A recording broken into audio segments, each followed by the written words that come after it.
નમસ્કાર મિત્રો, આપ સર્વેનું મારી યુટ્યુબ ચેનલ એસકે સ્ટડી ટોકની અંદર હાર્દિક સ્વાગત છે. મિત્રો, આજના લેક્ચરની અંદર આપણે જે દીક્ષા પોર્ટલ છે અથવા દીક્ષા એપ્લિકેશન છે એના વિશે અભ્યાસ કરીશું. એનો શું ઉપયોગ છે, ક્યારથી શરૂઆત થઈ, એ દીક્ષા એપની મદદથી શું શિક્ષણ વિભાગની અંદર મદદરૂપ થઈ શકે છે, પરીક્ષાની અંદર પણ પૂછાઈ શકે છે, કારણ કે એક મહત્ત્વનું ભારત સરકારનું પોર્ટલ છે. બહુ નાનો એવો ટોપિક છે, 2 થી 5 મિનિટ જેવો સમય લાગશે, પણ આની અંદરથી પ્રશ્ન પૂછવાની શક્યતા ઘણી ખરી છે, કારણ કે બહુ મોટું પોર્ટલ છે. આખા ભારતમાં આનો ઉપયોગ થવાનો છે, દરેક રાજ્યની અંદર થાય છે. તો તમે આ ટોપિક છે એની શરૂઆત કરીએ એની પહેલાં ચેનલને સબસ્ક્રાઈબ ના કરી હોય તો ચેનલને સબસ્ક્રાઈબ કરી દેજો, કારણ કે મિત્રો આપણે આ લેક્ચર સિરીઝ છે એ ચાલુ રાખવાના જ છીએ. એટલે તમને પરીક્ષાની અંદર આ લેક્ચર સિરીઝ બહુ જ ઇમ્પોર્ટન્ટ રહેવાની છે, કેમ કે તમે એકેડેમીની જે મોટી 10-10, 15-15 હજાર રૂપિયા જે ફી હોય અને જે કન્ટેન્ટ આપે છે એની સરખામણીમાં હું ફ્રીમાં એની કરતાં પણ સારું ડીપલી કન્ટેન્ટ આપી રહ્યો છું. તો ખાસ ચેનલને સબસ્ક્રાઈબ કરી દેજો. સાથે ટેલિગ્રામ ચેનલમાં પણ જોડાઈ જજો, જ્યાં આપણે જે વિડીયો મૂકીએ છીએ એની લિંક શેર કરતા હોઈએ છીએ. સાથે અન્ય પણ શિક્ષણ વિભાગની ભરતીઓની લગતીની અપડેટના માહિતી આપતા હોઈએ છીએ. તો ખાસ ડિસ્ક્રિપ્શન બોક્સની અંદર ટેલિગ્રામ ગ્રુપની લિંક આપેલી છે, તો એમાં પણ જોડાઈ જજો. તો મિત્રો ચાલુ કરીએ લેક્ચર 15 દીક્ષા. મિત્રો, આગળના જે 1 થી 14 લેક્ચર છે એ જોવા હોય તો યુટ્યુબ ઉપર તમને પ્લેલિસ્ટ મળી જશે, જેમાં ક્રમમાં 1 થી 14 લેક્ચર તમે મળી જશે. તો ખાસ એ બધા લેક્ચર જો તમારે જોવાના બાકી હોય તો એ પણ જોઈ લેજો. તો મિત્રો, દીક્ષા શું છે? તો આ એક ભારત સરકાર દ્વારા ચાલુ કરવામાં આવેલું એપ્લિકેશન છે અથવા વેબ પોર્ટલ છે, વેબસાઇટ છે. પહેલાં તો પરીક્ષાની અંદર તમારે પહેલો એ જ પ્રશ્ન પૂછાય છે કે દીક્ષાનું ફૂલ ફોર્મ શું છે. ખાસ યાદ રાખજો, અગાઉ ઘણી ખરી પરીક્ષાઓમાં પૂછાઈ પણ ગયું છે. શિક્ષણ વિભાગ સિવાયની પરીક્ષાઓમાં પણ આ પ્રશ્ન પૂછાઈ શકે છે. તો દીક્ષાનું ફૂલ ફોર્મ છે digital infrastructure four knowledge sharing. ખાસ મોસ્ટ આઈએમપી, જો આજનો જે ટોપિક છે એમાંથી સૌથી અગત્યનો જો પ્રશ્ન હોય તો ફૂલ ફોર્મ છે, કારણ કે ઘણી વખત મિત્રો આ પરીક્ષામાં પૂછાઈ ગયું છે. Digital infrastructure four knowledge sharing. મિત્રો, આ જે દીક્ષા છે એ એક વેબસાઇટ છે અથવા એપ્લિકેશન છે. તો આની શરૂઆત ક્યારથી થઈ અને કોને કરી? તો આ જે દીક્ષા છે એની ભારત સરકારના શિક્ષણ મંત્રાલય એટલે કે મિનિસ્ટ્રી ઓફ એજ્યુકેશન દ્વારા અને એમાં પણ એનસીઈઆરટી દ્વારા આ પહેલ શરૂઆત. તમને ખ્યાલ છે કે મિનિસ્ટ્રી ઓફ એજ્યુકેશનના અંડરમાં જ એનસીઈઆરટી આવે છે. તો એના દ્વારા આ જે દીક્ષા પોર્ટલ છે એની શરૂઆત કરવામાં આવેલી. અહીંયા સાથે મિત્રો એનસીઈઆરટીનું ફૂલ ફોર્મ પણ પરીક્ષામાં પૂછાઈ શકે છે. મોટાભાગના ઉમેદવારોને ખ્યાલ હશે, પણ જેને નથી ખ્યાલ એ ફરી વખત યાદ કરી લેજો. એનસીઈઆરટીનું ફૂલ ફોર્મ થશે national council four educational research and training. ઘણા ખરા પરીક્ષાઓમાં પ્રશ્ન પૂછાય છે, ખાલી નાનકડું એવો ચેન્જ કરી નાખે, અહીંયા એજ્યુકેશનલની જગ્યાએ ખાલી એજ્યુકેશન લખી નાખે, તમને લાગે સરખું જ છે. પણ મિત્રો, ખાસ નાની બાબતો ધ્યાન રાખવાની. ફૂલ ફોર્મની અંદર અહીંયા નેશનલ કાઉન્સિલ ફોર એજ્યુકેશનલ છે, વાય NAL છે, ખાલી એજ્યુકેશન નથી. પરીક્ષામાં જો પેપર સેટર અઘરું કરવા માગતો હોય, મારી જેવા પેપર સેટર હોય, તો આવી નાની બાબતો ચેન્જ કરીને જે ઉમેદવાર છે એને ચિંતામાં મૂકી શકે છે. તો એનસીઈઆરટીનું ફૂલ ફોર્મ પણ પરીક્ષામાં પૂછાઈ શકે છે. મિત્રો, આ જે દીક્ષા છે એ એપ સ્વરૂપે પણ અવેલેબલ છે અને વેબ પોર્ટલ પણ સ્વરૂપે. ટૂંકમાં તમે ક્રોમ બ્રાઉઝરની અંદર, ગમે એ બ્રાઉઝરની અંદર તમે ખોલી શકો છો.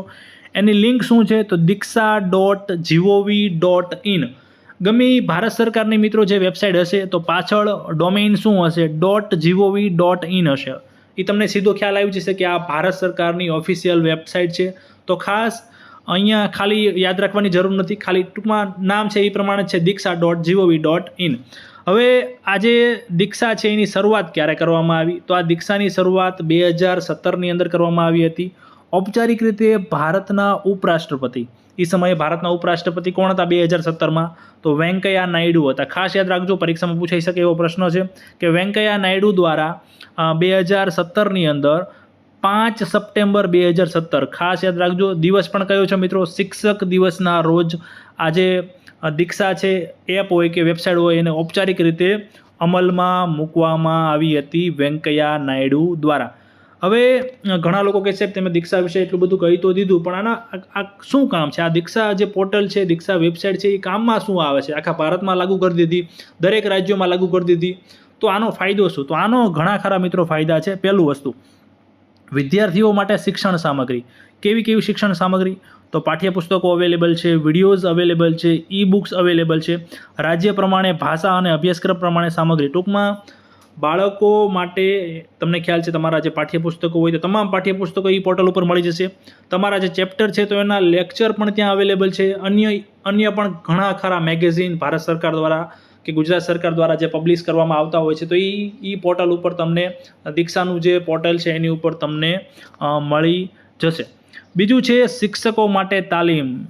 જે ઉમેદવારોને ખ્યાલ છે, તમને ખ્યાલ છે કે આ વારંવાર એકાદ બે મહિને નવી શિક્ષકો માટે તાલીમ આવી જ જતી હોય છે. કારણ કે શિક્ષકે પણ ધીમે ધીમે જેવી રીતે સમય પ્રમાણે બદલાવવું જોઈએ, સમય પ્રમાણે નવું શીખવું જોઈએ, કેમ કે બધું શિક્ષકોને પણ ન આવડતું એ શીખશે તો બીજાને શીખવાડી શકશે.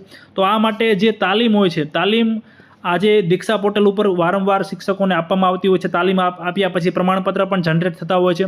તો શિક્ષકો માટે ઓનલાઈન કોર્સ પણ એની ઉપર હોય છે અને જે શિક્ષકો હોય છે જે તાલીમ લે છે એ પોતાનું પ્રોફાઇલ અને ટ્રેનિંગ ટ્રેક કરી શકે છે. એટલે કે ભૂતકાળમાં કેટલી ટ્રેનિંગ લીધી હતી, ક્યારે લીધી હતી, એ બધા જૂના પ્રમાણપત્ર. ટૂંકમાં શિક્ષકો માટે જે તાલીમ માટે કયું વપરાય છે, તો ખાસ આ પણ પ્રશ્ન પૂછાઈ શકે છે કે શિક્ષકોને તાલીમ આપવા માટે કયું પોર્ટલનો ઉપયોગ કરવામાં આવે છે? તો દીક્ષા પોર્ટલનો ઉપયોગ કરવામાં આવે છે. દીક્ષા જે એપ્લિકેશન છે એનો ઉપયોગ કરવામાં આવે છે. બીજો શું ફાયદો છે મિત્રો? અભ્યાસમાં સહાય. તો જે બાળકો છે, જે શાળામાં ભણતો બાળક છે, એ પોતાની રીતે ઘરે બેઠા હોમવર્ક છે એમાં સહાયરૂપ થઈ શકે છે. જે કંઈ કામગીરી હોય ઘરે શિક્ષણને લગતી, તો એમાં આ પોર્ટલ ખૂબ જ મદદરૂપ બને છે. વિદ્યાર્થીઓ માટે સ્વ અધ્યયન માટે મટીરિયલ. બાળક છે એ પોતાની જાતે જે છે એ સ્વ અધ્યયન કરી શકે તો એના માટે પણ બીજું વધારાનું મટીરિયલ જે આ વેબસાઇટ ઉપર મૂકવામાં આવેલું છે. સાથે મિત્રો એવું નથી કે ખાલી અંગ્રેજી કે હિન્દી ભાષામાં, તમામ રાજ્યોની જે કંઈ ભાષા હોય, ગુજરાતી હોય, મરાઠી હોય, ઉર્દુ હોય કે આ સિવાયની ગમે એ ભાષા હોય, તમામ ભાષાઓમાં રાજ્યવાર અવેલેબલ છે. આ ભાષાની અંદર જે કન્ટેન્ટ અવેલેબલ આ પોર્ટલ ઉપર કરવામાં આવેલું છે. આગળનો જે એપ્લિકેશનનો ઉપયોગ છે QR કોડ દ્વારા શિક્ષણ. તમને ખ્યાલ હોય તો ખબર હશે કે અત્યારે જે પાઠ્યપુસ્તકો હોય છે એની અંદર QR કોડ પણ આવતા હોય છે. QR કોડ શેના હોય છે? જે ટોપિક હોય એની પાસે QR કોડ હોય તો એ QR કોડ તમે આ એપ્લિકેશનમાં કરશો, સ્કેન કરશો એટલે સીધા એના લેક્ચર કે જે કંઈ માહિતી હશે એ સીધી તમે જોઈ શકશો. તો આ રીતે NCERT અને રાજ્યની પુસ્તકોમાં આપવામાં આવેલા QR કોડ દીક્ષા એપમાં સ્કેન કરીને સીધી સામગ્રી જોઈ શકાય છે. તો આ પણ પ્રશ્ન પૂછાઈ શકે છે કે પરીક્ષામાં એ રીતનું પૂછાય કે પાઠ્યપુસ્તકોમાં આપવામાં આવેલા QR કોડ કયા પોર્ટલ માટે કે કયા જે ભારત સરકારનું વેબસાઇટ છે એના થ્રુ તમે આ વિડીયો જોઈ શકો છો. તો કયું આવશે? દીક્ષા પોર્ટલ દ્વારા તમે વિડીયો જોઈ શકો છો. આગળ છે મફત અને સર્વસામાન્ય ઉપયોગ. મિત્રો ઘણા લોકોને લાગતું હોય છે કે આ બધું આટલું બધું છે તો શું કાંઈ પેમેન્ટ ચૂકવવું પડે, શું કાંઈ પૈસા રાખવામાં આવેલા છે? તો ના મિત્રો, નિઃશુલ્ક ઉપયોગ છે. કોઈ પણ વ્યક્તિ, શાળાના બાળકો હોય, શાળાના બાળકોના વાલીઓ હોય, શિક્ષકો હોય કે કોઈ પણ કર્મચારી હોય, તમામ લોકો આ એપ્લિકેશનનો ઉપયોગ કરી શકે છે. મોબાઈલ એપ અથવા વેબસાઇટ કઈ diksha.gov.in દ્વારા પ્રવેશ ઉપલબ્ધ છે. તો આ પણ એક મહત્વનો ફાયદો છે. મિત્રો દીક્ષા છે એને one nation one digital platform રૂપે જોવામાં આવે છે. ખાસ યાદ રાખજો. શા માટે આ રીતે? કારણ કે આખા ભારત દેશની અંદર એક જ પોર્ટલ, એક જ વેબસાઇટ, જેથી તમામ આખા ભારતના બાળકો શીખી શકે, ભણી શકે, શિક્ષકો ભણી શકે, શીખી શકે. તો Diksha one nation one digital platform રૂપે જે છે એ લાગુ કરવામાં આવેલું છે. મિત્રો વિડીયો ગમ્યો હોય તો વિડીયોને લાઇક કરી દેજો. તમારા બીજા ટેટટાટની તૈયારી કરતા મિત્રો સુધી આ વિડીયો શેર કરજો અને ચેનલને હજુ સુધી સબસ્ક્રાઈબ ના કરી હોય તો ચેનલને સબસ્ક્રાઈબ પણ કરી દેજો. ધન્યવાદ.